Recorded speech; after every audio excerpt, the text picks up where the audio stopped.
Today, we're talking about Biden starting off his Pennsylvania tour sounding a bit like a populist to swoon voters. Trump's first day in court went about as well as you could have expected it to, maybe even better than what you thought. And Congress is already introducing another TikTok ban, only this time they're being a little devious about it. All in this, hey look, we're covering big people news episode of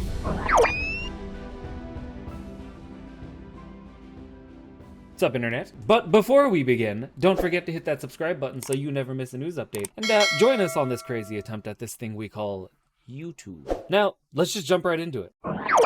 President Joe Biden began a 3-day tour in Pennsylvania, starting with a speech in Scranton where he criticized Donald Trump's tax policies, which he claims favor the wealthy. Biden emphasized his own tax plan, which aims to protect middle-class interests, and discussed his campaign's focus on economic issues and union support. Alright, so in his best Bernie Sanders impersonation, President Joe Biden embarked on a 3-day campaign swing through Pennsylvania on Tuesday, using his hometown of Scranton as the backdrop to champion his tax plan aimed at helping the middle class. In a speech at Scranton High School, Biden vowed that his tax plan would prevent anyone earning under $400,000 from paying higher federal taxes. Instead, he pledged to make the wealthy pay their fair share by closing loopholes ensuring billion-dollar corporations pay at least a 21% tax rate on income. Biden's plan also calls for raising the corporate tax rate to roughly 28% rather than the current 21% level set by Trump's 2017 tax cuts, which the president argued provided corporations with a massive tax handout that he aimed to unwind. While labeling Trump's opposition to an $80 billion IRS funding boost as aiding wealthy tax cheats, Biden was laser focused on framing his economic vision as a middle-class rescue mission.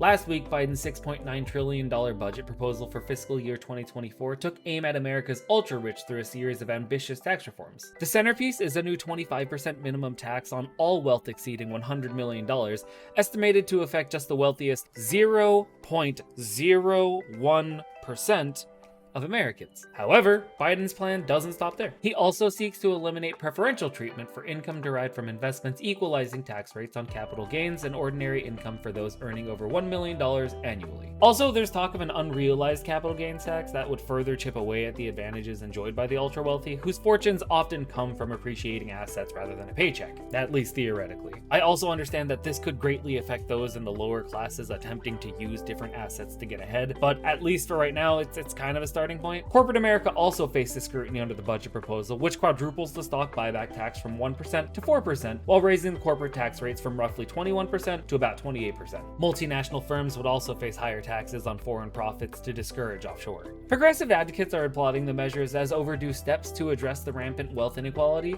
though some are arguing that bolder action is still needed, including top income tax rates as high as 70 to 80%, reminiscent of historical norms. As in the Make America Great times, which I agree with that. Let's do that. They won't. Shit. They'll definitely hide and exclude this little fact, but I would agree on this MAGA sentiment. With Republicans controlling the House, the sweeping tax overhaul faces long odds, but the White House frames it as a matter of basic fairness, vowing that no billionaire should pay a lower tax rate than a school teacher or a firefighter. Which, left or right, I think you can get behind that, right? As public sentiment continues to turn against unchecked wealth acclamation, Biden's budget signals a new front in America's simmering class war over who truly bears the cost of governance. Oh, and a new Franklin and Marshall College poll showed Biden leading Trump by 10 points in the key battleground. So let's hear it for Bernie. Biden. Is this what they call deja vu? A glitch in the matrix?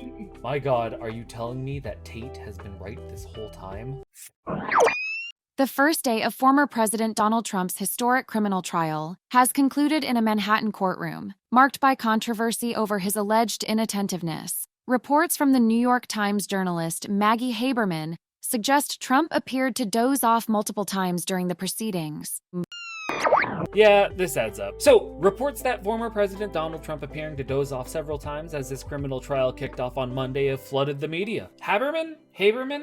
Sorry if I got that wrong. A seasoned pro when it comes to covering Trump says that the 76-year-old defendant's mouth was slack and his head was drooping onto his chest at various points throughout the proceedings. Other reporters backed her observation, with the Times' Suzanne Craig telling MSNBC she witnessed Trump's head nod down before he jolted back up. An obvious sign that someone's struggling to stay awake. I mean, we've all been there. Let's be honest. It happens.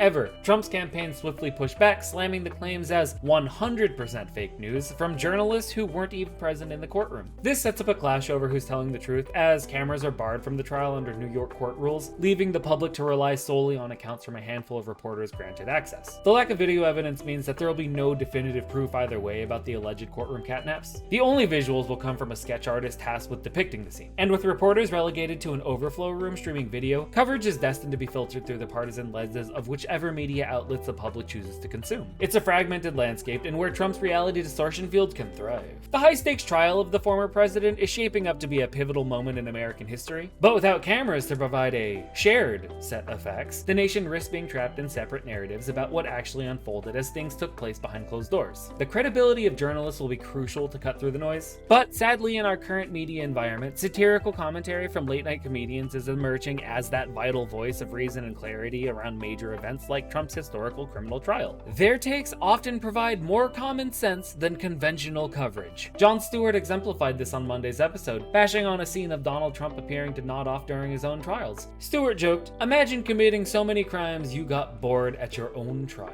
He then queued up a clip of CNN's Jake Tapper recounting how Haberman witnessed Trump's head dropping down and his mouth going slack, clear signs he was struggling to stay awake. When Tapper asked her to elaborate, her straightforward, "Well, Jake, he appeared to be asleep," drew laughs from Stewart. He then recapped the charges at the heart of the trial: Trump's alleged hush money payment to a porn star and falsifying records to cover it up. Of course, the comedian noted Trump sees it as a political persecution and an assault on America that he's naturally very proud to be a part of. Quote, "That's because Trump is always very proud to be part of any assault on America." Jon Stewart, Monday night. In an era where facts are increasingly filtered through partisan lenses, more voices capable of cutting through the noise with brutal honesty and harsh truths are needed. And if the court jesters are the only ones making sense anymore, what does that say about us as a whole?